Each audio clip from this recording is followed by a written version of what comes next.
So Billionaire Realtor Sales Challenge. We have been looking at how do you sell in the realms of billions, okay, properties. And today we want to look at how to overcome dryness in sales. Okay, some of you have been on this for a while. And I would say the first thing is to overcome being desperate. And the secret to overcome being desperate as a sales, man or woman is to constantly fill your pipeline with new leads, new potential customers. Constantly fill your pipeline with new leads and new potential customers. When you get to the point where you just have few leads and your focus is on those few leads. I've had this happen many times. People who work with me and say, hey, so what's happening? What do we look up to? I say, sir, don't worry, very soon. I have this one person, I have these two persons. And I'm like, hey, to only have 2 leads at the green zone is bad. It's as good as no lead. You want to be in a position where you have on a daily basis at least 20 people in the green zone. So what do you mean by they're in the green zone? They are ready to buy. They are certain about when they're going to buy it. They are positive about buying it. They're happy about doing business with you. Everything is good. It's just a matter of, hey, call me back on Tuesday and let's see if we can make, I can pay for it. Call me back on so day. So they are green zone. So you need so many people in that green zone who are committed. They are ready to be invest with you. They are ready to pay. And the only way to do that is to keep calling more people on a constant basis. Keep reaching out to more people. Keep telling more people who you are and what you do. And yeah, some people will tell you you're distracting them. Some will say you're disturbing them. Some will tell you you're even chasing clout. People will call you out on anything they want to. I will share a story with you. I think I've mentioned it in this series of a gentleman who went to university together.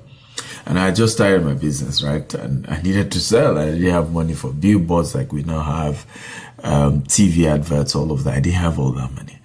So social media, I was one of the early pioneers of digital marketing in Nigeria. And a lot of people don't know that about me anymore because real estate is now 10 years of real estate development. So more people know me for real estate. I didn't even know I started with blogging and social media. But by the way, so I needed to leverage on that because that was cheaper for me then. I belong to a group. I had to join groups that have 1 million followers. Yes, Facebook groups then, LinkedIn groups then. And the restriction weren't this difficult that time. Once you join a group, you can post on the group. It was a lot more easier than it is now. And so I of course, I joined and I was just going to post. And so I would try and post on at least 1,000 groups. I kid you not, I joined 1,000 groups and I was using a platform called Hootsuite, a software. The Hootsuite helps you to automate. It can automate 50 accounts, right? So all I needed to do was to have 20 to 30 Hootsuite accounts, and I was able to post to 1,000 groups and pages, and it was huge. It was free marketing where I was reaching millions. One of the groups I belonged to was an alumni group, so it was a group of a drama group I belonged to when I was on campus. I later headed the group, but that group had alumni who graduated before me, and one of them was particularly used to act like a comedian, but was particularly on my case. It was a jester who was just, very rude sometimes. And I would post about a company post, and he would just come and tag and say, is Stephen AKINTAYO the only one that is an entrepreneur amongst us? Why must he always be disturbing us every day? Then my main product was either bulk SMS, email database, or we helping you to do social media campaign. And he will lash me. And I just ignored him and I kept posting. True story. Years later, guys, something happened where I then had the opportunity to have my business growing. In fact, it hasn't grown to where it is now. And the same guy had to now reach out to a senior colleague as well, that we all went to suit together to beg me to mentor him. That one was his pastor. Okay. And of course, when that one told me, I said, no problem. And then I said, tell him to reach out. So he reached out. I didn't even refer to how he made fun of me, how he mocked me, how he made me look bad in the presence of our other colleagues. I only tripled his fees. He needed to pay me for the insults. Yes, he needed to pay me for all the insults, all the jesting. And so I tripled his fee. And he was there, oh, can you give me further discount? I said, well, even that price is discounted. On a normal day, I will have charged you more. And truly, I should have charged him 10 times what I would have charged. He needed to compensate. You see, result terminates insult. And each time people mock me, I'm not bothered about their mockery. I just will close my eyes and I will look into the future and I will see my glorious destiny. Okay.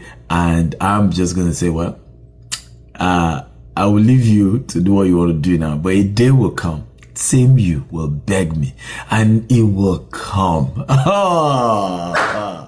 It will come. And I'm sharing this story intentionally to inspire you. To say, because the reason why many of us don't go hard at it is, people will say I'm stressing them.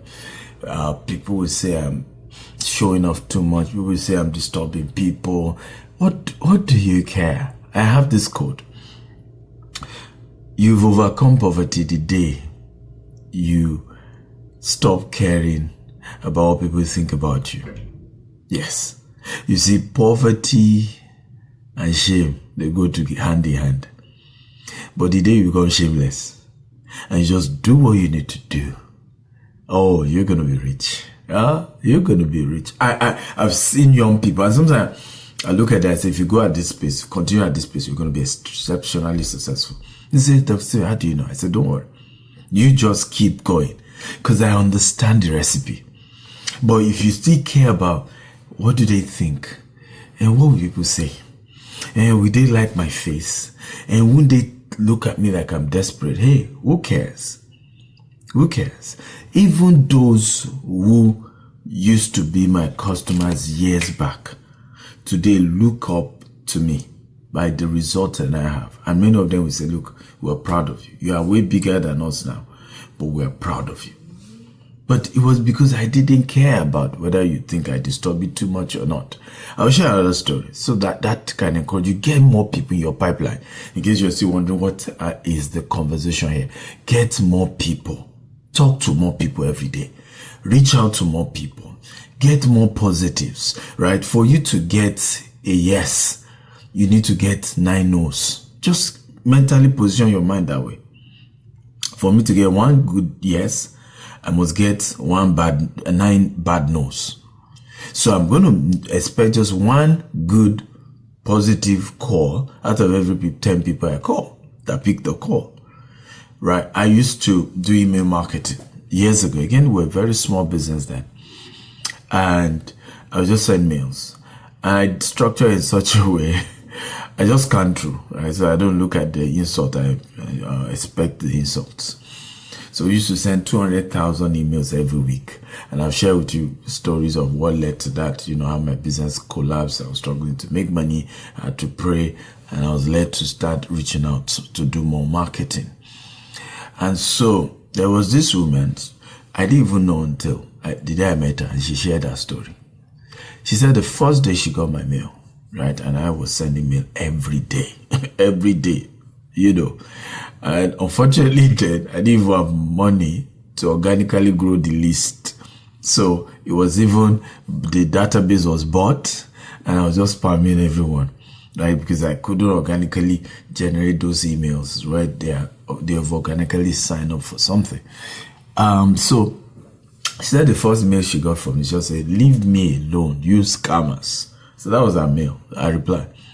So the second one, she said, reply again, leave me alone, scammer, you scammer, bloody scammer, leave me alone. So she got the third one. She said by the time she got the fourth one, she busted into laughter and said, this guy ain't gonna leave me alone. I better just do business with him. And true story.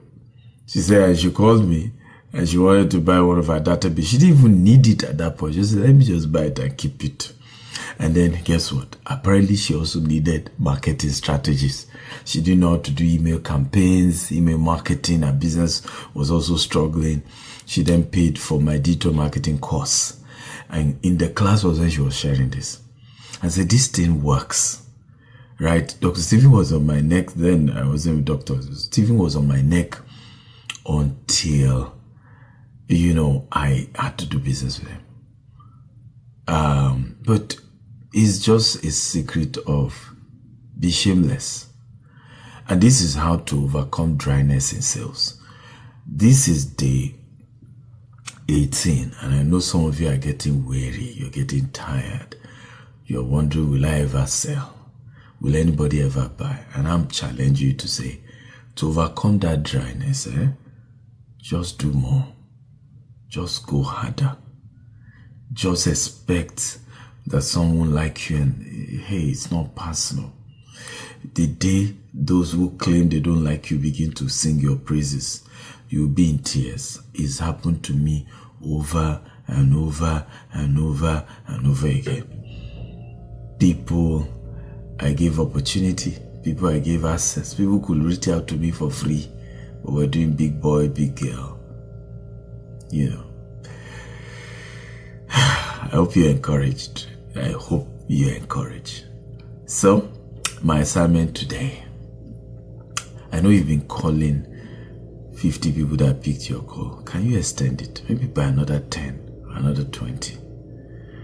Right? I know you've been sending inbox messages to 250 people. Maybe increase it by 300. You never know which one will be yes. You know, cast your bread upon many waters is a scripture that always rings in my brain. Many waters, many waters, many waters. You just don't know which one will work. You just don't know which call will pick. You just don't know which call will lead to that sales. You just don't know which call. In my next video on day 20, I'm going to share something powerful. And it's just the power of consistency in sales. Just do it. And do it. And do it. There's a reason why some people who are successful irritate smart people. Because some people looked at their life, they've been smart and good, but they're just not rich. And the day they meet rich people, it's like, these guys are exceptionally smart. Why are they rich? I'm smarter. They are consistent. They are brutally rugged. They're gonna give up. They will not. Are you giving up? Day 18? Are you? So, that was my assignment. Call more people. Send more messages. I won't say more than that. I love you. I'm Dr. Stephen AKINTAYO.